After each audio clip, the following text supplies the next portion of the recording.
est maintenant dans la zone pro de chez Asmodée, donc toujours au PEL, avec Anne-Cat de chez Explored Games pour nous présenter la version boutique de Fédération, donc qui est ici, qui est un jeu donc de Dimitri, donc ton mari, Dimitri, et Mathieu Verdier qu'on a déjà vu sur la chaîne pour Varuna et qui m'avait déjà montré quelques petites choses à l'époque de Fédération. Donc là on a la version finale et illustré par Miguel Coimbra. Coimbra.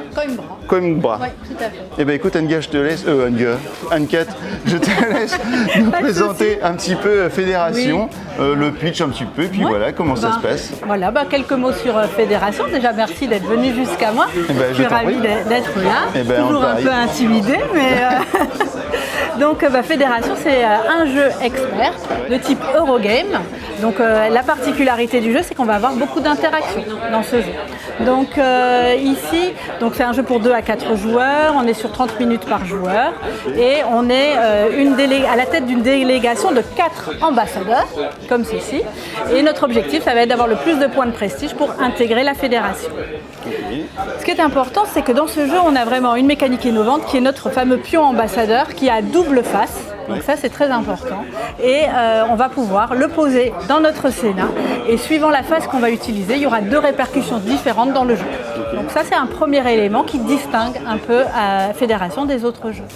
On a également un jeu où on va avoir beaucoup d'interactions et donc en étant toujours c'est des interactions sans attaque. Donc on va pas te voler des ressources, des choses comme ça, mais par contre on va peut-être jouer une action juste avant toi, venir à une petite course d'influence et venir prendre une médaille alors que tu pensais justement le faire le tour d'après. Donc on va voir vraiment ce petit côté-là d'interaction. Et on va également avoir un jeu où on a plein de stratégies différentes. C'est un jeu vraiment totalement ouvert, de façon à gagner de façon différente. On peut scorer un peu partout en fait. On va pouvoir scorer de façon différente, tout à fait, un petit peu partout. On n'a pas de passage obligé et ça va apporter vraiment une belle courbe d'apprentissage et une forte rejouabilité. Donc ça c'est vraiment gai, c'est qu'on finit la partie, on a envie de refaire une en se disant cette fois-ci je vais faire plutôt comme ça. Lui il a gagné comme ça, je vais jouer de cette façon et au final on se rend compte que ça marche pas.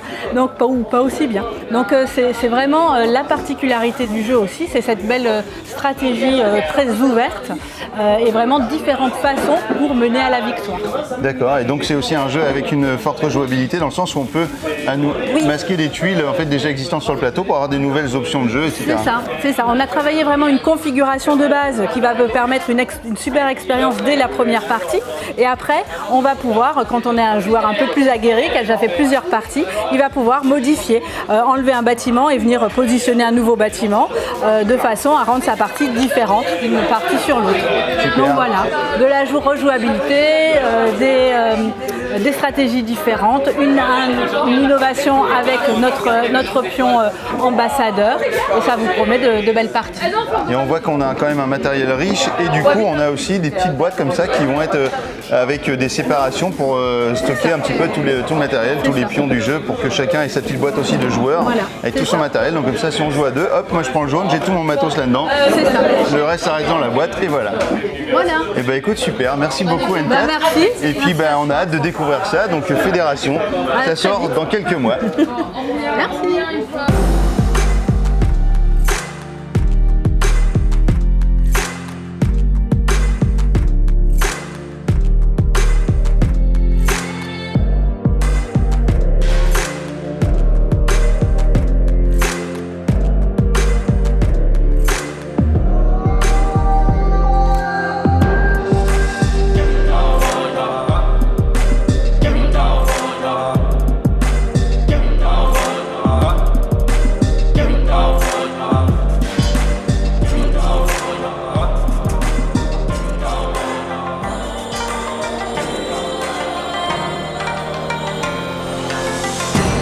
On est sur le stand de Funforge aujourd'hui avec Charlotte. Bonjour Charlotte. Bonjour.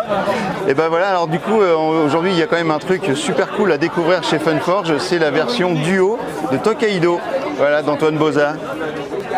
C'est un prototype, du coup c'est la première fois qu'on le présente au marché francophone.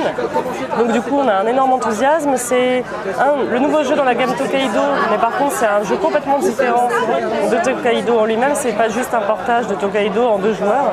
Là, on a vraiment la possibilité de gérer 3 personnages chacun. On a le pèlerin, l'artiste et le marchand. Et chacun de ces personnages va pouvoir effectuer des actions sur le plateau. Okay. Certains pourront aller au milieu, comme le marchand, dans des endroits spécifiques, alors que d'autres vont se déplacer à l'intérieur des terres, comme l'artiste qui lui va peindre de magnifiques paysages. Okay. Donc on a vraiment des mécaniques originales, et c'est complètement différent à la fois de Tokaido et de Namiji. Alors qu'on retrouve quand même un côté design très ressemblant, enfin on voit bien que c'est dans la même lignée que Tokaido. C'est la même lignée, mais c'est un jeu de dés. Alors c'est un jeu de dés parce que du coup, on lance 3 dés au moment de démarrer le jeu et un joueur, le premier joueur, choisit l'un des 3 dés. Et en fait, chaque dé est associé à l'un des 3 personnages qu'on gère. D'accord. Donc stratégiquement, il va falloir qu'on choisisse si là, à ce tour-là, ça m'intéresse davantage de jouer le pèlerin ou si ça m'intéresse plutôt davantage de jouer le marchand par rapport au lieu et aux capacités qui vont se débloquer si j'utilise celui-ci. Et en fait, on n'est jamais bloqué, c'est très fluide parce que même si on aurait voulu jouer le marchand ce tour-ci, mais en réalité, le peintre et le pèlerin nous permettent de faire énormément de choses sur le plateau.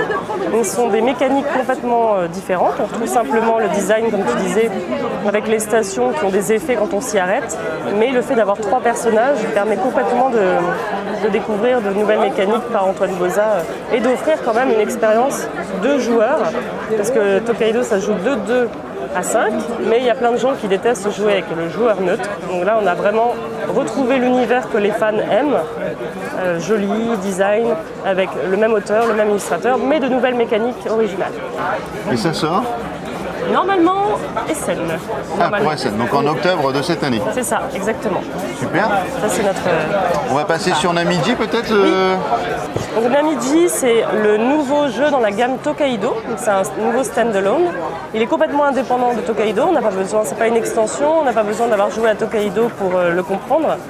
Et c'est un poil au-dessus en termes de mécanique, c'est-à-dire qu'il est plus expert, plus exigeant que Tokaido. Tokaido comporte 2 extensions et là, Namiji, c'est comme si vous aviez implémenté déjà une extension dans les mécaniques, ce qui le rend encore plus rejouable et encore plus tactique et stratégique. Il y a notamment un plateau individuel pour chaque joueur qui n'existe pas dans Tokaido. Donc c'est le petit frère qui apporte des nouveautés également, mais qui est beaucoup plus fidèle dans l'esprit à Tokaido. Donc les gens qui aiment Tokaido vont forcément s'y retrouver dans toute cette gamme-là. En plus, on a un style très épuré et des boîtes qui peuvent être mises en collection comme ça dans votre ludothèque. J'allais dire discothèque, non, ludothèque. Discothèque, c'est possible aussi. Oui, ça ressemble presque à une boîte de disques, les coffrets de disques, parfois en 33 tours. Alors, on est vraiment là-dedans. Donc ça, c'est pareil pour Essen normalement. D'accord. Mais chose importante à préciser, que je me permets de préciser là, je ne sais pas quand est-ce que la vidéo va sortir, on ne vendra pas la version boutique de Namiji tant que les backers qui n'ont pas encore reçu leur jeu ne l'auront pas tout simplement reçu. On va attendre que les personnes du financement participatif... Normal que les gens qui ont pledgé le jeu et qui ont aidé à financer le jeu puissent bénéficier d'avoir le jeu en avance par rapport aux boutiques, ce qui est normal aussi. Donc je dis octobre, mais peut-être que ce sera... Je ne sais pas. En tout cas, dans tous les cas, ça sera... S'il y a un petit peu de retard de livraison de bateaux, etc., forcément, ça va repousser un petit peu. C'est ça, exactement. Okay. Donc ça, c'est la gamme Tokaido qui s'enrichit de nouveaux venus, de nouveaux voyageurs et très bien. De nouvelles gammes. Alors... Je vais t'aider. Merci. On va passer sur Tindaya, puis on va finir par mon chouchou après. Ah oui. Alors Tindaya. Tindaya, c'est un jeu Eurogame expert qui a été en financement participatif via GameFound. Et nous, on va faire la version boutique. Donc on n'a pas pu communiquer énormément en avance sur celui-ci parce que l'éditeur a laissé le Let Pledge ouvert qui permet aux gens de le précommander très longtemps. Donc là, on vient à peine d'amorcer la communication sur Tindaya parce qu'on ne pouvait pas communiquer tant que évidemment la version Linux n'était pas fermée. Donc on est vraiment sur un jeu expert, gestion de ressources, mais avec une dynamique écologique parce que, en gros, c'est un jeu de ressources, mais après si on prend trop de ressources et qu'on collecte trop de ressources comme les jeux auxquels on est habitué, on va mécontenter les dieux. Donc si on mécontente les dieux, il va y avoir des tsunamis, des incendies, des éruptions volcaniques et des colons qui vont arriver pour... déclencher les éléments. C'est ça. Donc, contrairement à ce à quoi on est habitué, il faut prendre les ressources avec parcimonie et bien préparer ses tours à l'avance pour ne pas avoir pris trop de choses qui vont nous apporter finalement énormément d'ennuis par la suite. Donc ça c'est innovant, c'est cool et il y a plusieurs modes. Il y a un mode compétitif et un mode coopératif ainsi qu'un mode solo. Comme c'est un jeu avec des icônes, c'est assez dense, ça permet de se familiariser aussi avec une partie solo aux mécaniques du jeu. Donc ça c'est septembre, donc c'est vraiment imminent. Et on a vraiment confiance en ce projet. C'est très chouette, au niveau du matériel, c'est super bien. Ouais, c'est très joli, c'est moderne aussi en termes d'illustration, je trouve. Et c'est très agréable. Du coup, on a hâte de le présenter de manière un peu soutenue parce qu'on amorce la com tard. Donc j'espère qu'on va pouvoir lui faire une belle visibilité comme il la mérite vu les avis sur le jeu. Et là, on va finir avec mon chouchou, voilà, puisque en fait, Nemesis Lockdown va arriver chez Funforge comme la boîte de Nemesis, la boîte de base. Oui. Donc ça, alors ça, on l'attend avec grande impatience parce qu'en étant fan de Nemesis, avoir l'accès au Lockdown en français, c'est cool. Oui, c'est sûr. Bah, du coup, c'est vraiment super chouette parce que les fans de Nemesis sont familiers avec les corps mécaniques du jeu. Et là, on est vraiment sur un nouveau setting, on est sur une base martiale. Ouais, on est sur une base, ouais. C'est ça. Il y a des nouveaux intrus et il y a des nouveaux personnages jouables. Du coup, quand on connaît bien Nemesis, on a tous joué avec tous les personnages jouables. Et là, ça va nous apporter de la nouveauté aussi. Et en plus, c'est compatible l'un avec l'autre. Et en plus, il va venir avec son extension qui s'appelle Sheetread et qui sont les stretch jewels qui ont été développés pendant la campagne Kickstarter de Awaken Wings. Donc c'est vraiment un nouveau standalone qui va enrichir la gamme et qui sera un poil plus expert encore que Nemesis en termes d'exigences matérielles et d'exigences mécaniques. Forcément aussi des nouveaux objectifs personnels, voilà, parce qu'avant on devait éventuellement arriver sur Terre, enfin, c'était le but, mais après on pouvait s'échapper, etc. Mais là je ne sais pas quels sont les objectifs, je ne connais pas du tout. Mais il va falloir faudra que je découvre. Ça sort quand alors? Vous allez le proposer quand ça? Alors comme il est produit en même temps que tous les exemplaires de Awaken Wings, ça dépend aussi un petit peu d'eux. Normalement ça devrait arriver avec les retards de transporteurs, ça devrait quand même arriver vers octobre. Octobre, le porte-monnaie il va souffrir, hein, parce que je peux vous dire que là, sur tout le festival, octobre. Ah, c'est un truc de dingue, c'est tout pour octobre. Oui, mais Nemesis, c'est sacré, on peut pas passer à côté. Non, ça c'est sûr. Donc octobre ou, en fait, s'il y a un problème de livraison au niveau des transporteurs, ça sera décalé à janvier. D'accord. C'est-à-dire que c'est un peu bizarre, c'est soit octobre, soit janvier, on verra, on espère avant Noël. Ce serait une super belle... Oui, parce qu'après, plus tu vas vers Noël, plus, en fait, ça ne sert plus à rien, c'est trop tard. Les commandes de Noël sont déjà faites. Oui, les commandes de Noël, c'est novembre maximum, grand maximum pour les boutiques. Donc, arriver mi-novembre, ça n'a plus de sens, par exemple. Donc, on devra attendre. Écoute, voilà, des belles nouveautés, puisqu'en fait, tout ça, on les avait pas vus à Cannes. Alors, je crois que Namiji, ils en parlaient déjà, mais bon, tout ça... Donc voilà, au niveau du PV, tout ça, c'est exclusif. On n'en a pas encore parlé en vidéo. Donc, la première fois qu'on dit en vidéo qu'on va faire celui-ci, et Tindaya aussi. Et Tindaya, donc voilà, merci pour ces exclus. Merci Charlotte. Avec plaisir. Et puis bon vent à Funforge et puis à bientôt pour des nouvelles découvertes de jeux sur un de votre stand, sur un autre festival, peut-être à Essen cette année. Bien sûr. Voilà, du coup je viendrai peut-être essayer ça. Rendez-vous à Essen. Ça roule.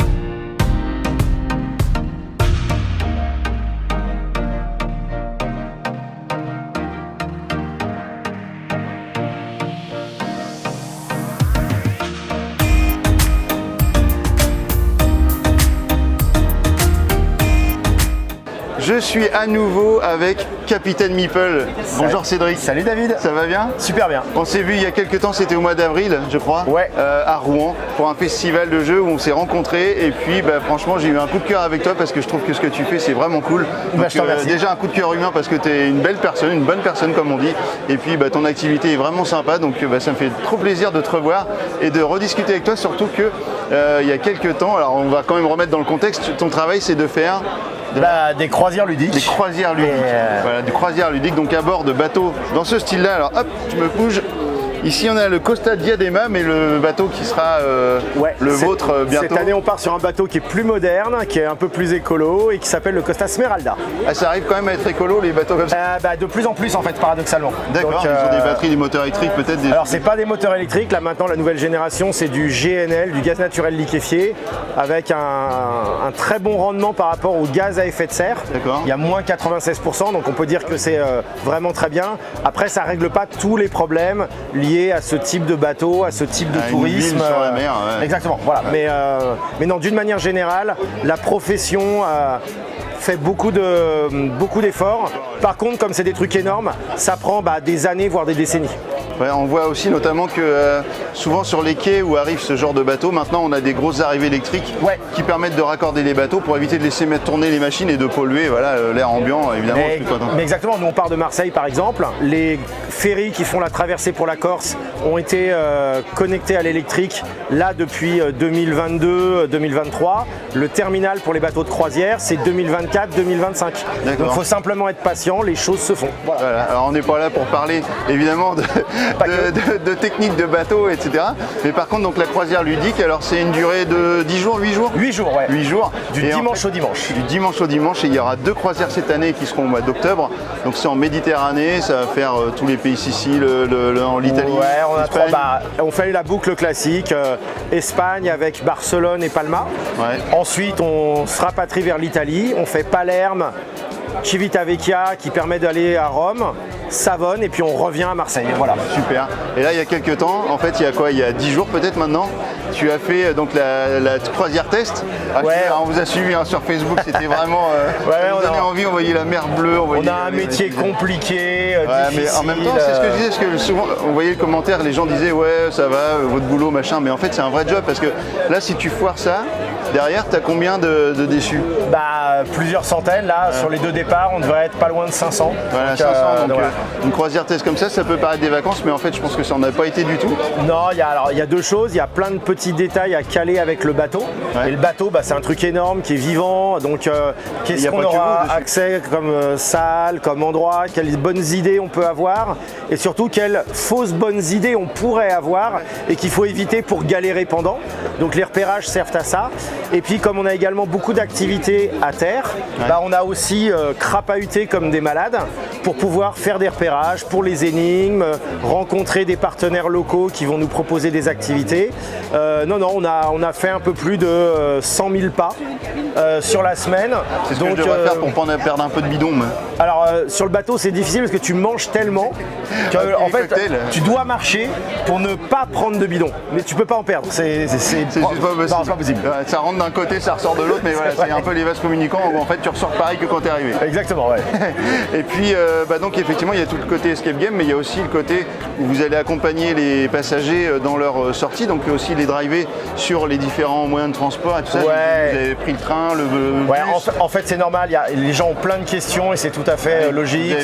Touristique, quoi. Et puis surtout ils ont peur de rater le bateau qui repart tous les soirs. Si tu le rates, il faut aller chercher à l'étape d'après. Voilà, donc il faut leur dire où tu prends le bus, de quelle couleur il est que c'est gratuit, est-ce que c'est payant, est-ce que c'est un bon plan ou pas un bon plan. Donc en fait on prépare ces éléments et on est en train de rédiger des chapitres entiers de FAQ. Donc voilà, et la première là, qui sort cette semaine va être sur comment je me déplace du bateau dans la ville et je reviens de la ville au bateau pour en profiter sans stresser. Super, écoute, voilà. Cédric, on va souhaiter comme dans la marine bon vent. Carrément. Bon vent, et puis j'espère que pour ceux qui auront la chance de faire ça, vous pourrez nous mettre des retours sur Facebook. J'imagine que toi tu vas nous faire suivre ça tous les jours. Alors oui et non. Parce qu'une autre des particularités c'est que sur ces bateaux là on régresse d'un point de vue télécommunication. C'est bien parce qu'il n'y a pas de réseau. C'est très compliqué d'avoir du réseau, le réseau est de pas très bonne qualité, donc en fait tu joues et tu lâches les écrans. Donc on fera des efforts pour vous informer, mais c'est pas aussi évident que ça. Ok. Voilà. Merci Cédric, et puis donc bon vent à Capitaine Meeple. Salut tout le monde, merci David, merci. Tu joues à quoi? Ou quoi?